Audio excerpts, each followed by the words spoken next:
Está con nosotros ya el congresista Eduard Málaga, autor de una columna publicada el 3 de diciembre, eso quiere decir hace poquito nada más, ¿no? Donde dice que es una improvisada la prórroga del estado de emergencia, ¿no? Que el gobierno camina a trompicones, que la presidencia no es un tubo de ensayo, ¿no? Y que no se puede premiar la mediocridad, que Gerí no estaba ni está preparado. ¿Sigue usted creyendo que Gerí tiene que alejarse de la presidencia?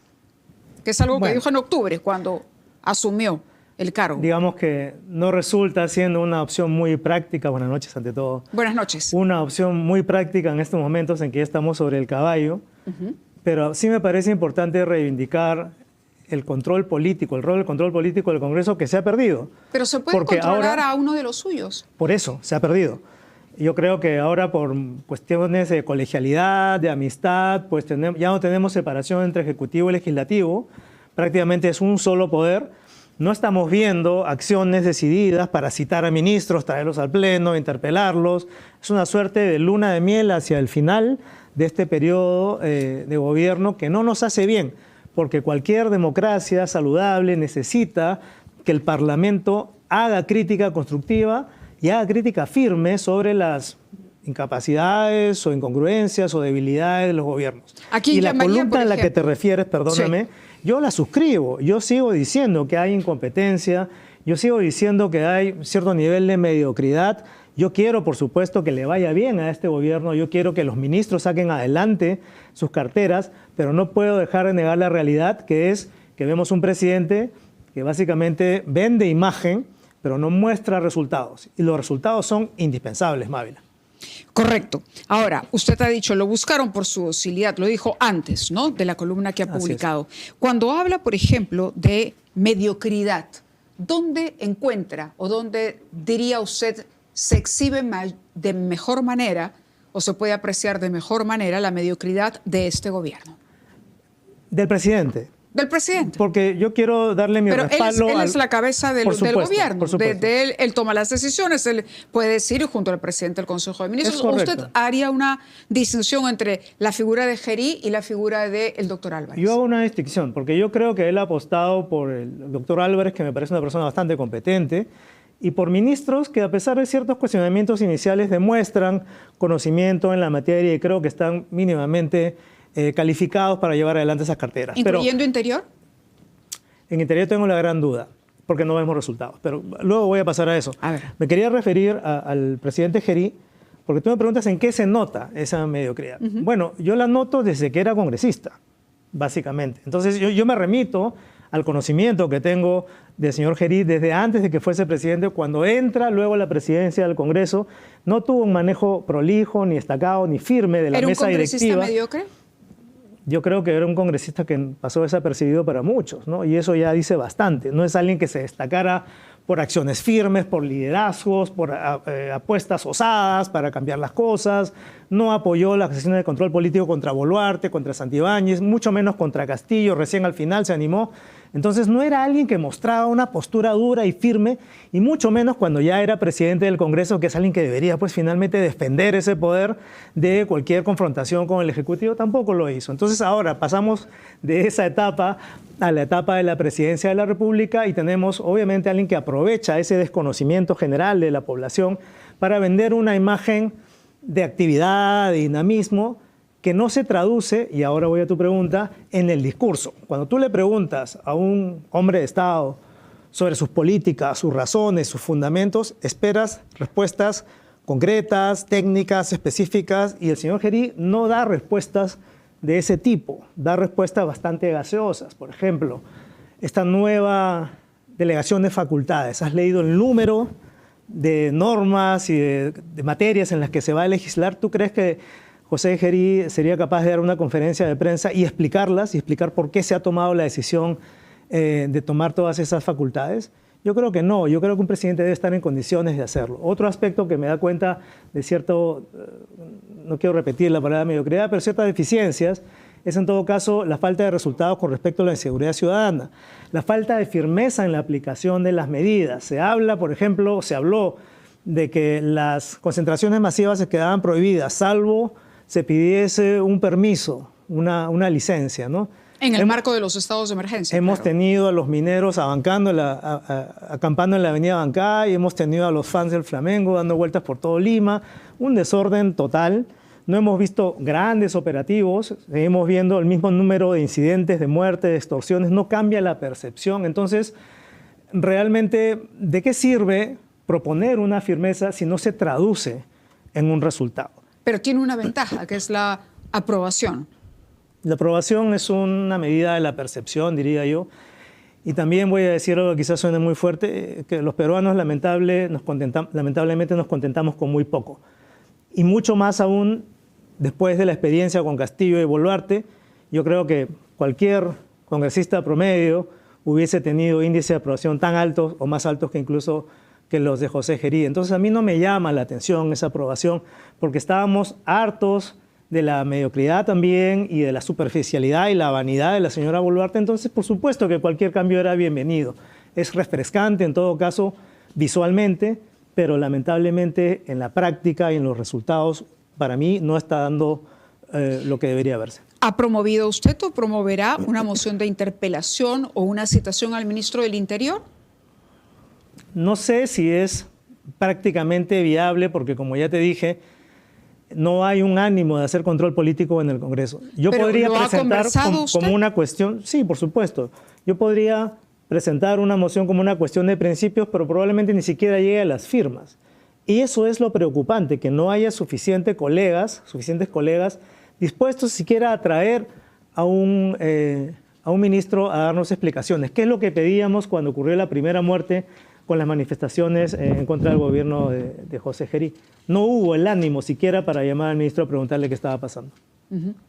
Sí, yo tengo por aquí, creo que pedí imprimir una parte de su columna. Ahora se la voy a comentar. Acá está. En política no cabe el miedo a decir las cosas. Gerí no estaba, bueno, ya lo cité. Es un hecho objetivo, no una cuestión de simpatías, ¿no? Claro. Lo dije cuando muchos en el Congreso prefirieron el silencio y la mentira piadosa. Quienes allí lo avalaron fueron igual de irresponsables que él, y quienes se inventaron el cuento de que oponerse a Gerí era hacerle el juego de los caviares son unos mediocres y cobardes. ¿Quiénes? ¿Todos? Buena parte de la autodenominada derecha anticaviar, que mediocremente, digo mediocre porque yo escuchaba mucho el argumento de que si se apoyaba la renuncia de Gerí o la censura a la mesa, iba a asumir un caviar, cuando en realidad esa posibilidad pues estaba negada porque no había los votos para no asociar el papel. Correcto, para pero no ese era el temor, digamos, el anticaviarismo fue el motivo que llevó a Gerí a Palacio de Gobierno. Uno de los factores para no removerlo, una vez ya designado o habiendo asumido esta transición, que es, por supuesto, la transición legítima y constitucional, eso no lo niega nadie, pero el argumento que yo planteaba era que él pudo dar un paso al costado y dar paso a una transición de mayor consenso y de mayor aprobación, en el sentido que hay personas con mayor experiencia, con mayor aplomo, con mayor firmeza. Quizás se hablaba del general Quiabra, el general Williams, se hablaba de Cueto, se hablaba de muchos, no muchos, pero quizás... ¿Hubiera apoyado, por ejemplo, a Cueto? Claro que sí lo hubiera apoyado. Yo creo que había, en todo caso, mayor preparación. Yo creo que la edad también juega un rol muy importante. No es por desmerecer la juventud, pero en un periodo difícil yo creo que necesitamos a alguien con experiencia de vida. Y yo siento que para mi colega Gerí, la presidencia era más bien un escalón hacia arriba que una decisión de servir al país. ¿Está usando Gerí el puesto que tiene hoy como presidente encargado para un futuro profesional, un futuro político más adelante? No me cabe la menor duda. No solamente a él, sino al partido al cual se debe, que Somos Perú, que goza de bastante popularidad en gobiernos locales y regionales. Entonces, por supuesto que él va a justificar esta medida diciendo que asumió el reto, que él pensaba que estaba preparado, pero yo creo que finalmente sirve a los intereses de un grupo que es el gran mal, Mávila, de la política de estos días, que la mayoría de los partidos representa el interés de perpetuarse, el interés de favorecerse por encima de cualquier cambio trascendental que necesite el país. También quisiera preguntarle por Acción Popular. ¿Cómo ve usted lo que ha ocurrido? Porque justamente acabamos de hablar con el candidato presidencial del partido APRIS. Estamos hablando de partidos históricos que defienden el hecho de que había que volver, digamos, a la tradición partidaria, a la ideología, a la visión país, frente a estos partidos que desde Acción Popular y desde el partido APRIS se ha calificado como vientres de alquiler o combis, donde viajaban intereses particularísimos. ¿Cómo mira usted lo que ha ocurrido con Acción Popular? Lo lamento profundamente. Porque además ha sido testigo de lo que ha ocurrido en el Congreso también, donde Acción Popular ha protagonizado momentos bochornosos también. Claro, y ese bloque llamado Niños era lo que nos impedía, en principio, vacar a Pedro Castillo. Imagínate el nivel al que se llegó. ¿Debe hacer una autocrítica Acción Popular en lugar de denunciar al Jurado Nacional de Elecciones? Por supuesto, y a eso quiero ir, pero empezando por lo primero, lo lamento profundamente por el partido, por su legado histórico, por la memoria de Belaunde, por excelentes parlamentarios que han pasado por la fila de Acción Popular. Uno de los últimos que estaba postulando ahora era Víctor Andrés García Belaunde, con mucha experiencia también. Y yo creo que la hora negra que vivieron el PPC y el APRA en la anterior elección le ha tocado ahora vivir Acción Popular y por errores propios, Mávila. Cuando formaron alianza se refiere al momento en que Lourdes Flores y Alan García... No, en la última elección que perdieron la inscripción. Ah, ok. ¿No es cierto? Ajá. Y a lo que me refiero ahora es que... cuando hubo el fenómeno de las firmas falsas, ¿te acuerdas? Hace unos meses, que salieron a la luz todos los partidos que habían inscrito militantes mal inscritos, quedó claro que no había en la normativa electoral una responsabilidad definida de los personeros, de las cúpulas, de los miembros y dirigentes de los partidos, en el sentido de yo soy responsable de la información que le entrego al ente electoral. Yo tengo que verificarla para demostrarte con pelos y señales que esa información es verídica y que no estoy falseando nada. Y sin embargo, el sistema ahora lo que hace es le entrega esa responsabilidad al ente electoral, que es quien debe verificar, junto con la RENIEC, si todo está bien.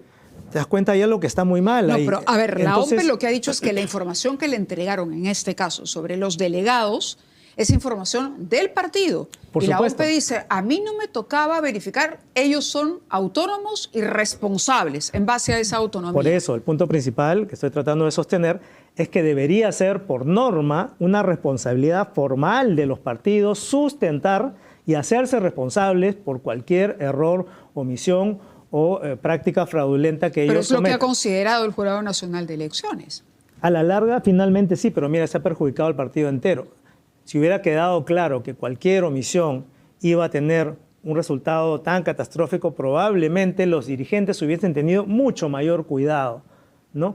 Y no decir, bueno, fue esta señora, esta persona que hizo lo que quiso. ¿Cómo puede haber una persona que se tira abajo un partido entero? Eso está muy mal, Mávila. Entonces yo creo que ese tipo de candados deben ser incluidos en la normativa electoral justamente para evitar que esto pase. Y a tu comentario de los partidos históricos, pues yo siento mucha desesperanza por la desaparición o digamos, la extinción de esa figura de partido histórico que, como bien dices, tenía una identidad, tenía una ideología, tenía una presencia y una historia. La gran mayoría de partidos hoy tiene ese reto de construir algún producto identificable, no solamente por la persona que está delante siendo candidato, sino por las ideas que escasean. No tenemos, en su mayoría, candidatos con ideas detrás o con una identidad detrás. Y eso es lo que le hace mayor daño al país. Usted es un congresista no agrupado. ¿Cómo analiza? No en vano. ¿Perdón? No en vano. No en vano, pero ¿cómo analiza, por ejemplo, a la figura de Mesías Guevara, que va a ser el candidato del Partido Morado, que es el partido por el cual usted llega al Congreso? Yo entiendo que él, claro, fue secretario general, si no me equivoco, de Acción Popular. Sí, ahora está en el Partido Morado. Y ahora está en el Partido Morado. Lo que a mí me da cuenta, dada mi experiencia en el Partido Morado, que probablemente tenga una tendencia más socialdemócrata hacia la izquierda, ¿no es cierto? Y por eso está alineado con el Partido Morado.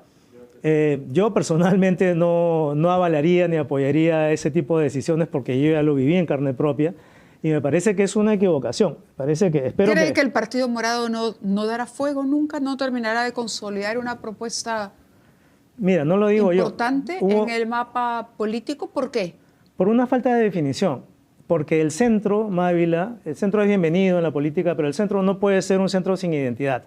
No puedes ser de centro solamente porque dices que no eres de izquierda o derecha. Tienes que tener una propuesta clara y una identidad clara. ¿No la tiene y esa propuesta yo no la he vivido en el Partido Morado, porque una vez que entramos al periodo con Pedro Castillo, ellos se posicionaron del lado de la izquierda, incluidas mis colegas de bancada, y también el liderazgo del partido no fue, digamos, firme con esta necesidad de hacer control político. Entonces, por eso yo siento que hay una debilidad no solo institucional, sino una debilidad ideológica y una debilidad política que si el señor Mesías Guevara va a asumir, pues ojalá pues que él tenga bien corregir esas deficiencias con la experiencia que trae Acción Popular, pero en todo caso apostar por el Partido Morado sabiendo también que tantos militantes han ido renunciando, se han ido de sus filas por este tipo de problemas, pues deja mucho que decir, ¿no es cierto? Quería aprovechar el tiempo antes de que nos gane para pedirle una palabra, porque usted fue una voz también consultada durante la pandemia. Con relación al temor ante la llegada, bueno, ya llegó, el Ministerio de Salud lo ha confirmado, incluso sobre la alerta epidemiológica por influenza AH3N2. Es más, los 2 casos han sido confirmados en menores de edad, ya fueron dados de alta, ¿no? Pero esta variante K, creo que es, no sé cuál es el término correcto para... Subclado. Subclado. Subclado. Subclado. Te escuché preguntar antes qué cosa es subclado. Cuando tú haces un análisis de los linajes evolutivos, es decir, un virus muta, se convierte en 2, estos 2 se convierten en 3, 4, 5. Tú tratas de ordenarlos en un árbol, una suerte de árbol genealógico que se llama filogenético. Tienes ramas. Ya. Y cada rama es un clado. Entonces, cada vez que aparece una nueva variante o grupo de nuevos virus que se parecen entre ellos y son distintos a los demás, es una nueva rama, es un clado. Entonces, esta se llama el subclado K porque es una nueva rama de variantes que han aparecido, están relacionados entre ellos, distintos a los demás, y que van a seguir apareciendo constantemente, porque esa es la naturaleza del virus. Constantemente acumula mutaciones y genera nuevos grupos que generan una cierta diferencia en la patogenicidad. Ahora, ¿Le satisface lo que ha hecho el MINSA hasta el momento? No, no porque sea peligroso en este momento. Yo me quiero referir un poco a la situación previa. Estas cosas generalmente no aparecen acá. Ya vemos una experiencia previa en Europa, en países del norte, en donde la variante H3N2, subclado K, no ha tenido mayor gravedad en las infecciones, efectos en muertes, hospitalizaciones, letalidad que otras variantes. Entonces no es para alarmarse en el sentido que esta nueva variante es peor que las otras, sino que simplemente es una nueva a la que las vacunas sí reaccionan y sí protegen. Entonces ahora sí viene la pregunta de qué cosa ha hecho el MINSA. ¿Necesita hacer mucho el MINSA cuando la variante no es de mayor preocupación? Pues realmente no. Pero lo que sí deberían hacer constantemente, y es una lección de la pandemia que no hemos aprendido, es lo que se llama vigilancia genómica, es decir, estar constantemente tomando muestras de los virus que acarrean las personas y secuenciar el genoma, es decir, la identidad genética para saber cómo están mutando, si aparece algo nuevo por acá, si es que ha llegado algo nuevo para no estar especulando. O sea, nosotros nos hemos enterado de esos 2 casos de H3N2 porque ya se enfermaron 2 personas y ya hubo los reportes. Si estuviéramos continuamente monitoreando la dispersión de esas variantes genéticas, ya tendríamos clara la situación. Entonces, la vigilancia genómica es algo que es muy caro, requiere equipos costosos, reactivos, gente muy capacitada, en lo que se prometió que se va a invertir luego de la pandemia y no se ha hecho así. Hay muy pocos estudios de variabilidad genómica. Eso por lo menos es muy importante. Correcto. Le agradezco que haya estado con nosotros, muy amable, sobre todo por este último punto. Le quiero agradecer, perdón, quiero añadir un punto más. Hay otras variantes de la influenza, como la H5N1, que hace unos meses se reportó que estaba a una mutación de ser compatible con el ser humano. La aviar. La aviar. La gripe ¿no es cierto? aviar. Entonces, si está una mutación en cualquier momento, ese virus muta y nos va a traer muchísimos problemas porque es la más letal. Entonces, sin ánimo de alarmar a nadie, en eso radica la importancia de secuenciar los genomas y analizar el ADN constantemente. De acuerdo, quedó clarísimo. Muchas gracias al congresista Eduardo Málaga por acompañarnos. Nosotros vamos a la pausa.